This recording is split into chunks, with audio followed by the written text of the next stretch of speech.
Assalamualaikum warahmatullahi wabarakatuh. Alhamdulillahirrabbilalamin. Wabihi nasta'in ala umur dunya waddin.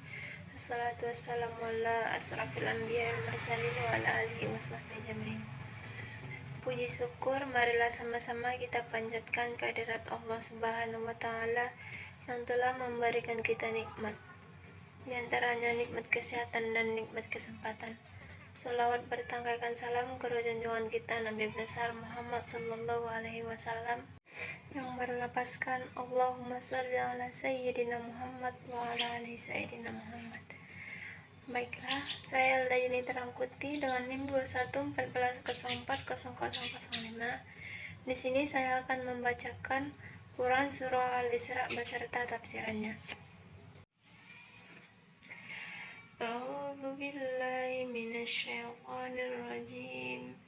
Bismillahirrahmanirrahim. Aqimus sholata liduluki syamsi ila ghasaqil laili wa qur'anal fajr. Inna qur'anal fajri kana mashhuda. Wa minal laili fatahajjad bihi nafilatan lak asa ayyab'athaka rabbuka maqaman mahmuda. Wa qur rabbi adkhilni mudkhala sidqin wa akhrijni mukhraja sidqin waj'alni min ladunka sultanan nasira. Baiklah, sebelum menafsirkan surah Al-Isra, kita membacakan surah Al-Isra dan ayatnya berkata, Bismillahirrahmanirrahim. Aqimi, laksanakanlah as-sholata, salat, liduluki syamsi, sejak matahari tergelincir, ila ghasyakil lail, sampai gelapnya malam, wa qur'anal fajr, dan laksanakan pula salat subuh.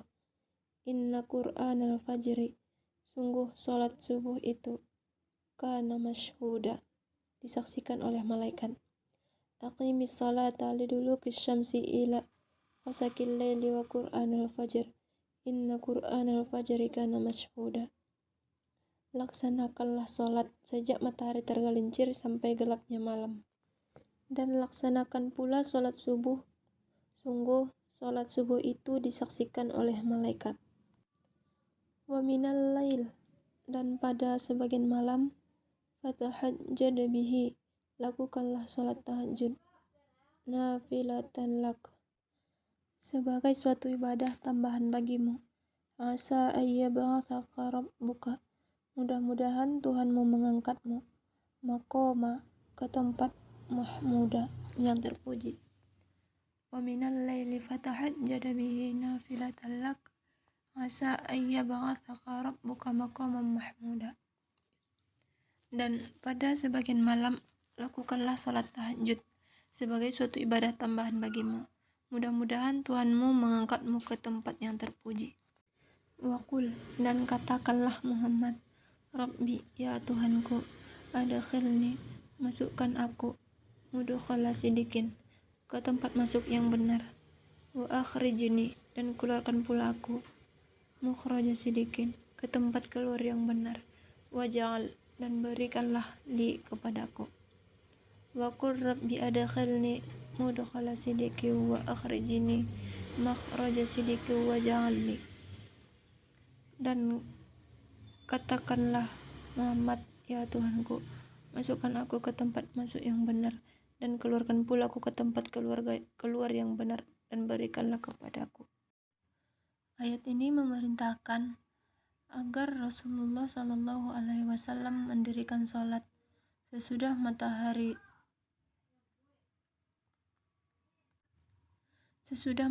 tergelincir sampai gelap malam, dan mendirikan sholat subuh. Maksudnya ialah mendirikan sholat 5 waktu, yaitu sholat zuhur, asar, maghrib, isya, dan subuh. Melaksanakan sholat 5 waktu ialah mengerjakan dan menunaikan lengkap dengan rukun-rukun dan syarat-syaratnya. Terus-menerus dikerjakan sesuai dengan perintah Allah, lahiriah maupun batiniah. Yang dimaksud lahiriah ialah mengerjakan sholat sesuai dengan ketentuan yang ditetapkan agama. Sedangkan batiniah ialah mengerjakan sholat dengan penuh kekhusyukan, karena merasakan keagungan dan kekuasaan Allah yang menguasai dan menciptakan seluruh alam ini. Rasulullah Shallallahu Alaihi Wasallam memberi kaum muslim menyembah Allah dalam keadaan seakan akan melihat Allah Subhanahu Wa Taala. Apabila seorang hamba Allah mengerjakan sholat 5 waktu, berarti ia telah mengerjakan salah satu rukun Islam. Dalam ayat ini diterangkan pula bahwa sholat subuh itu disaksikan oleh para malaikat. Maksudnya, pada waktu subuh itu malaikat penjaga malam bertemu dengan malaikat penjaga siang untuk pergantian tugas, dan keduanya melapor kepada Allah bahwa orang yang bersangkutan sedang melakukan sholat ketika mereka tinggalkan. Sebagaimana diterangkan dalam hadis Nabi Muhammad SAW dari Abu Hurairah, bahwasanya Nabi SAW bersabda, malaikat malam dan siang bergantian dalam tugasnya. Mereka berkumpul pada waktu salat subuh dan salat asar. Maka naiklah malaikat yang menjagamu pada malam hari, dan Tuhan bertanya kepada mereka, bagaimana keadaan hambaku waktu engkau tinggalkan? Para malaikat menjawab, kami datang kepada mereka dalam keadaan salat, dan kami tinggalkan mereka pun dalam keadaan salat pula. Mengenai keutamaan mengerjakan sholat subuh pada awalnya, Ar-Razi berkata, sesungguhnya pada waktu subuh itu manusia menyaksikan tanda-tanda kekuasaan Allah dan kebesaran hikmahnya di langit dan di bumi. Pada waktu itu, sinar matahari yang terang benderang menyapu kegelapan malam. Waktu itu bangunlah orang-orang yang sedang tidur, dan panca inderanya kembali bekerja setelah terlena selama mereka tidur. Dalam tafsiran ayat kedua, ayat ini memerintahkan Rasulullah dan kaum muslim agar bangun di malam hari untuk mengerjakan sholat tahajud. Ayat ini merupakan ayat yang pertama kali memerintahkan Rasulullah mengerjakan sholat malam sebagai tambahan atas sholat yang wajib.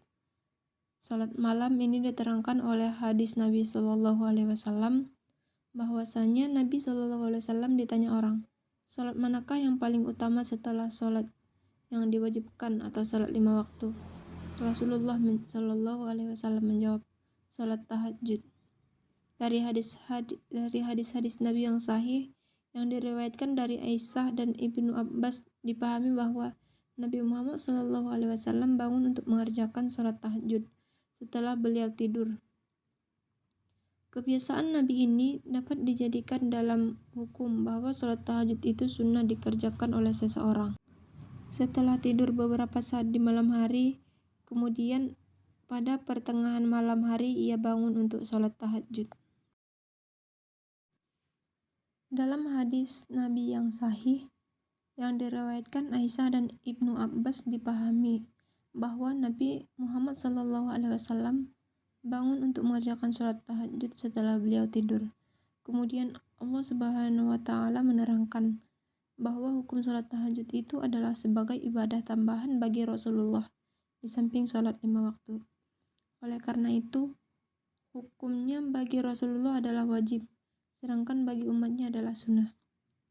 Dalam ayat ini diterangkan tujuan sholat tahajud bagi Nabi Muhammad SAW ialah agar Allah Subhanahu wa Ta'ala dapat menempatkannya pada maqaman mahmudan atau di tempat yang terpuji. Yang dimaksud dengan maqaman mahmudan ialah syafaat Rasulullah SAW pada hari kiamat. Pada hari itu manusia mengalami keadaan yang sangat susah dan tiada taranya, yang dapat melapangkan dan meringankan manusia dari keadaan yang susah. Itu hanyalah pemahaman dari Nabi Muhammad permohonan Nabi Muhammad SAW kepada Tuhannya agar orang itu dilapangkan dan diringankan dari penderitaannya. Diriwayatkan oleh At-Tirmizi dari Abu Hurairah bahwa Rasulullah SAW berkata, maksud mengaman Mahmudan dalam ayat ini ialah syafaatku. Ibnu Jarir At-Tabari mengatakan bahwa kebanyakan para ahli berkata, yang dimaksud dengan maqaman Mahmudan itu ialah suatu kedudukan yang dipergunakan oleh Rasulullah SAW pada hari kiamat untuk memberi syafaat kepada manusia, agar Allah Subhanahu wa Ta'ala meringankan kesusahan dan kesulitan yang mereka alami pada hari itu. Diriwayatkan oleh An-Nasai, Al-Hakim dari segolongan ahli hadis dari Huzaifah, Allah mengumpulkan manusia pada suatu daratan yang luas pada hari kiamat. Mereka semua berdiri dan tidak seorang pun yang berbicara pada hari itu, kecuali dengan izinnya. Orang-orang yang mula-mula diseru namanya ialah Muhammad. Maka Muhammad berdoa kepadanya. Inilah yang dimaksud dengan maqamah Mahmudah dalam ayat ini. Dapat dipahami bahwa Nabi Muhammad SAW dengan mengerjakan sholat tahajud akan diangkat oleh Allah Subhanahu wa Ta'ala ke tempat dan kedudukan yang dipuji oleh umat manusia, para malaikat dan Allah Tabaraka wa Ta'ala, yaitu kedudukan untuk meminta syafaat bagi umat manusia pada waktu berada di padang mahsyar dengan izin Allah. Umat manusia memang berhak mendapat syarat karena amal saleh dan budi pekerti mereka semasa di dunia, yaitu diampuni dosanya oleh Tuhan atau dinaikkan derajatnya. Pada firman Allah yang lain diterangkan bahwa bangun di tengah malam untuk salat tahajud dan membaca Quran dengan khusyuk akan membuat iman jadi kuat dan membina diri pribadi. Allah Subhanahu wa Ta'ala berfirman, wahai orang yang berselimut, bangunlah untuk salat pada malam hari, kecuali sebagai kecil, yaitu separuhnya atau kurang sedikit dari itu atau lebih seperdua itu. Dan bacalah Al-Quran dengan perlahan-lahan. Sesungguhnya kami akan menurunkan perkataan yang berat kepadamu. Sungguh bangun malam itu lebih kuat mengisi jiwa, dan bacaan di waktu itu lebih berkesan. Allah Subhanahu wa Ta'ala memerintah kepada Nabi Muhammad SAW agar mengucapkan doa tersebut dalam ayat ini, yang dimaksud, wahai Tuhanku, masukkanlah aku ke tempat yang Engkau kehendaki, baik di dunia maupun di akhirat, dan tempatkan aku ke tempat yang Engkau kehendaki, baik di dunia maupun di akhirat. Di antara contoh masuknya Rasulullah ke suatu tempat dengan benar ialah beliau dan para sahabat memasuki kota Madinah sebagai orang-orang yang hijrah dari Mekah. Memasuki kota Mekah di waktu penaklukan kota itu, masuk kubur setelah mati, dan memasukkan tempat yang diridhoi Allah, seperti masuk masjid, rumah sendiri, rumah sahabat, dan kenalan setelah minta izin darinya, dan sebagainya. Keluar dari semua tempat yang dikehendaki Allah, seperti keluar dari kota Mekah waktu hijrah, keluar dari kubur waktu hari kebangkitan, atau keluar dari semua tempat yang dikehendaki Allah, seperti kota-kota yang menjadi tempat melakukan pembuatan maksiat. Allah Subhanahu wa Ta'ala juga memberikan kepada Nabi agar berdoa kepadanya supaya dijadikan orang yang menguasai hujan dan alasan yang dapat diterima ketika berdakwah, dapat memuaskan orang-orang yang mendengarkannya sehingga bertambah kuat imannya. Jika yang mendengar orang kafir, hati mereka menjadi lunak dan mau masuk Islam. Sebagai jawaban terhadap doa Nabi Muhammad SAW itu, Allah menerangkan bahwa Dia memelihara Nabi dari segala macam tipu daya manusia dan akan memenangkannya terhadap orang-orang kafir. Sebagaimana firman tersebut, dan Allah memelihara engkau dari gangguan manusia. Sungguh Allah tidak memberi petunjuk kepada orang-orang kafir. Surah Al-Maidah ayat 67. Sekian hasil penjelasan tafsiran dari saya. Kurang lebihnya saya mohon maaf. Wabillahi taufiq wal hidayah.